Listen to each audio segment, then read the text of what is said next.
Hello, pop-up people. It's Lisa, and I am here to talk to you about what happens when you add salt to wet watercolor paint. So I've got four different kinds of salt here to show you.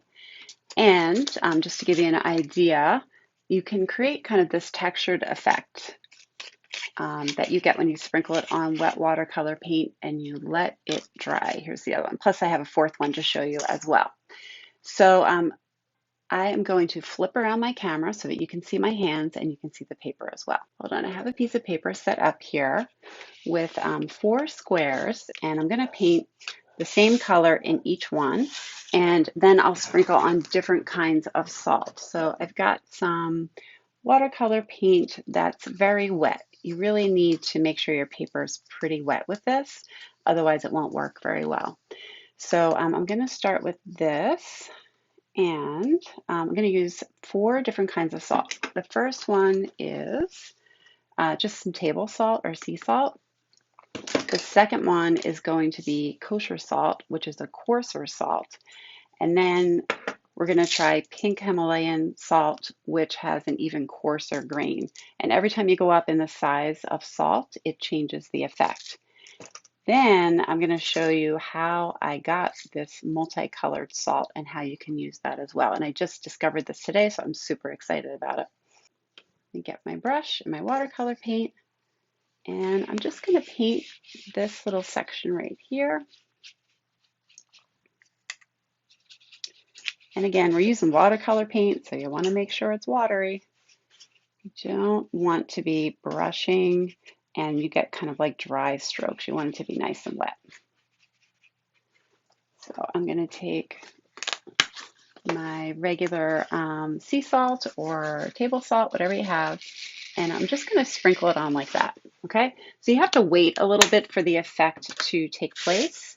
We're going to let that sit, and I'm going to brush away all this salt, and I have it written right here for reference so you know which each one is.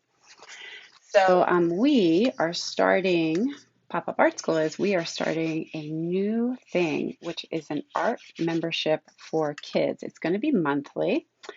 And we are going to have a brand new theme each month and an artist spotlight each month. And every week you're going to get a new lesson. And we're going to be doing painting, including watercolor painting, drawing, clay sculpture, origami, paper sculpture, all different kinds of things. So it's something where you will never be bored. There's always going to be something new and exciting to do. So now I'm sprinkling on the kosher salt, okay? And I'll put a link to the place where you can go to get on the wait list for the membership, for the subscription. So I did table salt, I did kosher salt. Now I'm going to do the Himalayan salt. So I bought this salt, but see how coarse the grains are? It's like almost impossible to use on food. It's just too big. So, but watercolor painting, it's perfect. So gonna brush this here. And this kind of effect, a lot of people use it if they're doing like a galaxy and they want to do stars, or in an ocean. It sort of gives you that effect of the foam on the waves. Maybe like a stone wall. If you're painting that, it'll give you kind of a, when you see lichen on a wall, it kind of gives you that look. So I'm going to take these coarser grains of Himalayan pink salt and sprinkle that on there. You can see it's like little rocks. All right, so what I'm going to do right now, I have a heat tool, and I'm going to use that on these two and just dry it off real quick, and then I'll brush it off. You don't want to brush off the salt before it dries, otherwise you're just going to end up smearing the paint. So I'm going to dry this off a bit, and then I'll take you up close so you can see the effect. Okay, so this is pretty much dry. So let me take you up close. So see how right there, that little thing. So what happens is the salt sits on the surface of the watercolor paint and it sucks up all the moisture and leaves behind a white spot, which kind of has like a crystallized effect. So what I'm going to do now is just brush this off. It's kind of like sandpaper. It's so rough. Just brush that off. The page is still a little damp. And normally, if you don't have a heat tool, you just let it air dry. So that's still a little wet. I'm going to leave it for now. Let me pull this over here a little bit, sorry.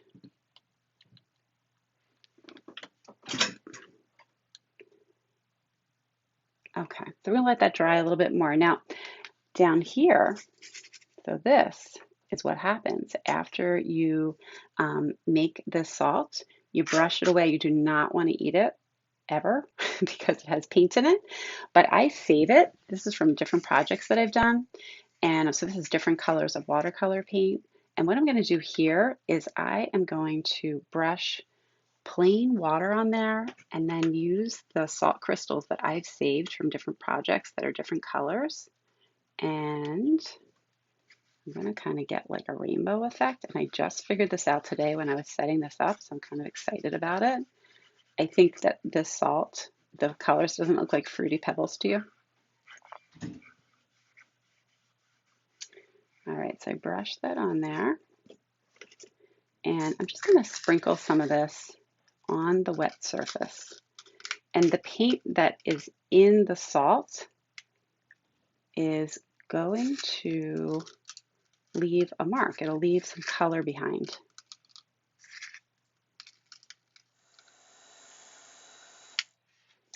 All right, so these top three are pretty dry. So I am going to brush this off. You can hear it.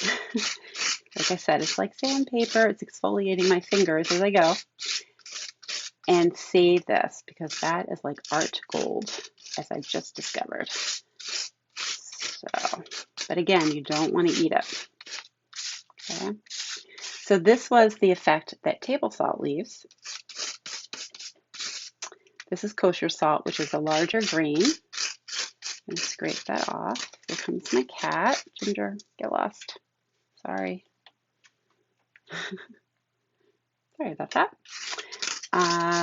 Just keep scraping that off. So again, looks really cool if you paint like a sky and you want it to look like snow is falling down. This is fun to use. So, and like I said, in the membership, we are going to have a new project every week, but we're also going to have some projects in what we're calling the vault, which are lessons that are already done that you can access. They'll be pre-recorded. And one of the projects, I'll put a picture of it in the comments below, is a fish diorama, and the background is water, and I painted all the paper, then put salt on it, and it just makes a great texture.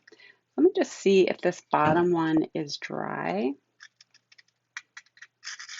Let me dry it just a little bit, and then I'll show you. All right, I think that's done. So I'm just going to brush this away. And again, I just discovered this today, so I think it's super cool. Leave behind all these nice little colored spots. So it pays to save all kinds of weird stuff when you're doing your art because you never know. And you want kind of a nice effect like that. So look at that, isn't that fun? I'm really excited about that.